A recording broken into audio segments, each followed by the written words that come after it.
Assalamualaikum, this is me Soumya Samay Khan in Current Affair News to make you aware of all kinds of news and updates which you need to know of.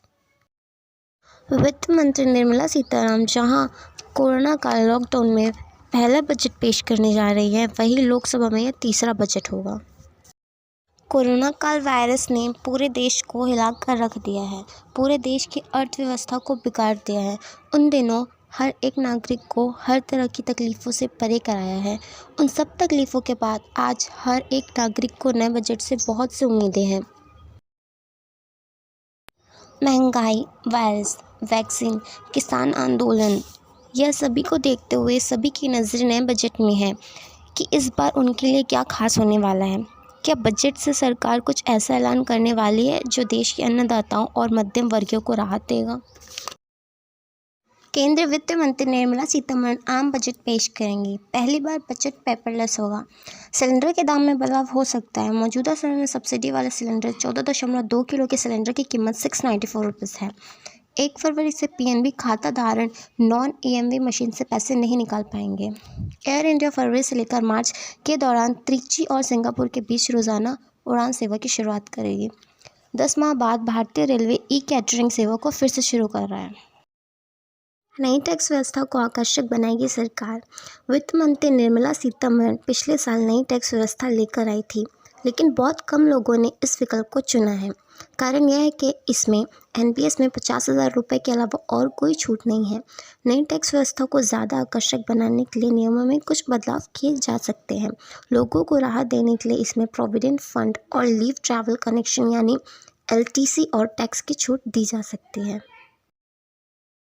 Budget में दिखेगी आत्मनिर्भर भारत की झलक। 130 करोड़ लोगों पर vaccine लगाने का खर्च 50 से 60,000 करोड़ रुपए तक आ सकता है। वित्त मंत्री को अतिरिक्त संसाधनों से यह राशि जुटाना होगा। इस वित्त वर्ष के दौरान देश की राजकोषीय घाटा जीडीपी के 7% से अधिक रहने का अनुमान है।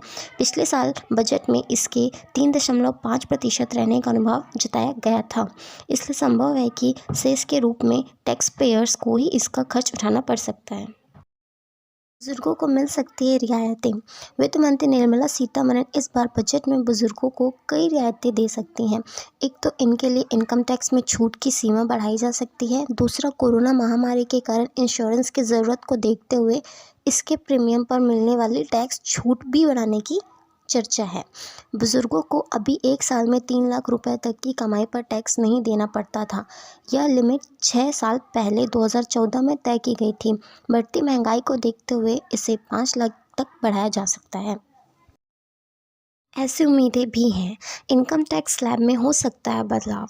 डोनेशन पर नई टैक्स व्यवस्था भी मिल सकती है छूट। इंश्योरेंस प्रीमियम पर बढ़ सकती है डिडक्शन की limit. Senior citizen saving scheme के ब्याज पर खत्म भी हो सकता है टैक्स। केंद्रीय वित्त मंत्री निर्मला सीतारामन ने बजट में प्रेजेंट किया कि कोविड-19 वैक्सीन के लिए 2020-21 में फॉर द फंड्स आवश्यकता होगी और निधि उपलब्ध कराएंगे। जहाँ तक बजट का सवाल है, स्वास्थ्य कल्याण के लिए 2,23,846 करोड़ रुपए की मदद करूँगी।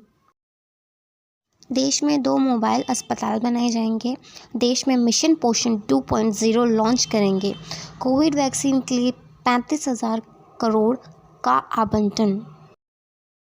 उन्होंने बजट में प्रेजेंट किया कि विनिर्माण कंपनीज के प्रतिस्पर्धा को विश्व स्तर में आगे बढ़ाने के लिए आत्मनिर्भर भारत बनाने के लिए 13 क्षेत्रों में भारत ने 1.97 करोड़ रुपए 5 वर्ष की अवधि के लिए दिया गया, जिसका आरंभ इस वर्ष से ही होगा। साथ ही उन्होंने कहा कि स्वास्थ्य और मूलभूत क्षेत्रों में आत्मनिर्भर भारत बनने के लिए विश्व स्तर पर उभरेंगे। इससे हमारे युवाओं को रोजगार मिलेगा। कपड़ा टेक्सटाइल के संबंध में विश्व स्तर पर प्रतिस्पर्धा करने के लिए विशेष निवेश की आवश्यकता पड़ेगी। इसके लिए एक योजना है, मेगा निवेश योजना। यह पीआईआई योजना के अतिरिक्त शुरू किया जाएगा। इसके माध्यम से विश्व स्तर पर ढांचागत विकास किया जाएगा। उन्होंने कहा कि मैं प्रस्ताव करती हूं कि मैं कठोर कदम उठाऊंगी। यह 3 तरीके से काम किया जाएगा। पहला काम यह किया जाएगा कि मैं संस्थागत ढांचा का विकास करूंगी और मैं जो आस्तियाँ है उसका विमुद्रीकरण करूंगी और साथ ही साथ जो खर्च है वह केंद्रीय और राज्य बजट में उसको बढ़ाऊंगी।